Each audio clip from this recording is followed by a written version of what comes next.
Oke, assalamualaikum warahmatullahi wabarakatuh. Kita belajar lagi di materi ke bab 3 tentang aplikasi pengolah angka. Di sini, kemarin kita sudah belajar ada namanya jenis-jenis aplikasinya.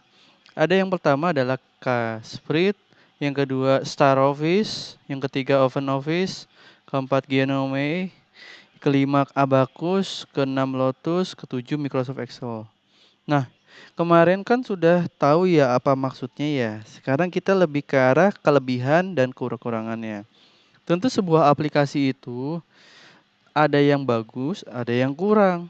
Kita lihat dari case Casprint. Casprint mempunyai kelebihan adalah tampilan yang dilengkapi menu dan tombol yang mudah digunakan. Lalu dilengkapi fitur-fitur pengolah angka dan dia mampu melakukan perhitungan lebih dari 1000 fungsi. Mampu mengurutkan angka dan dalam satu dokumen mampu membuat banyak lembar kerja.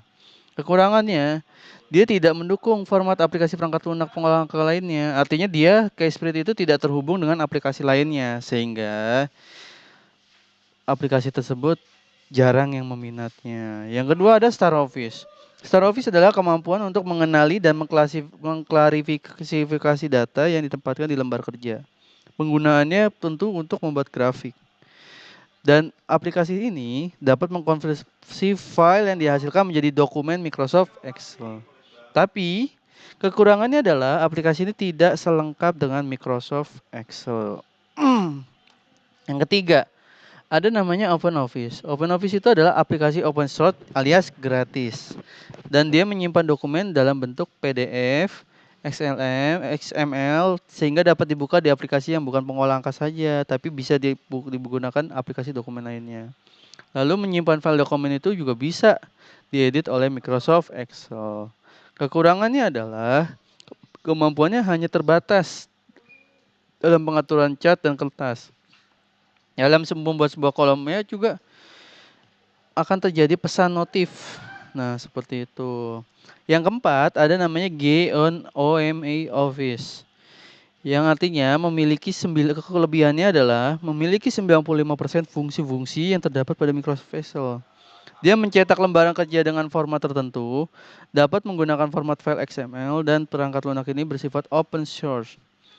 Dan tapi aplikasi ini memerlukan banyak memori RAM dan prosesor CPU yang sangat besar. Yang kelima ada namanya Abacus. Fungsi-fungsi tersebut mempunyai fungsi statistik, matematika, keuangan, dan lainnya.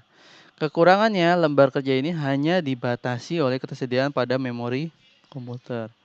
Ada yang namanya Lotus 123, di mana dia kompatibel dengan teks, rumus, fungsi, grafik, dan lainnya.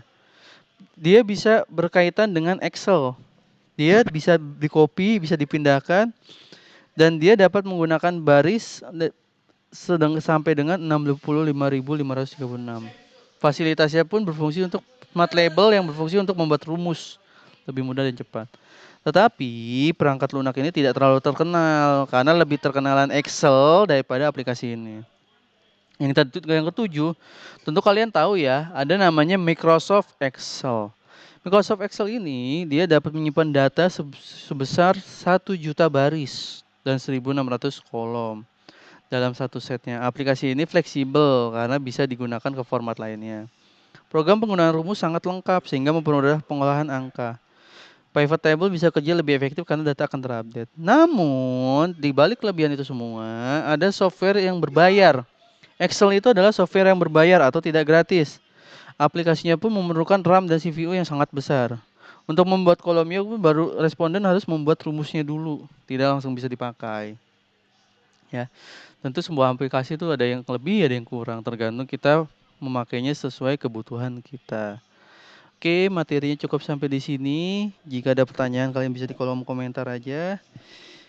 Apabila ada salah kata, mohon maaf. Wabillahi taufiq walhidayah. Wassalamualaikum warahmatullahi wabarakatuh. Selamat belajar.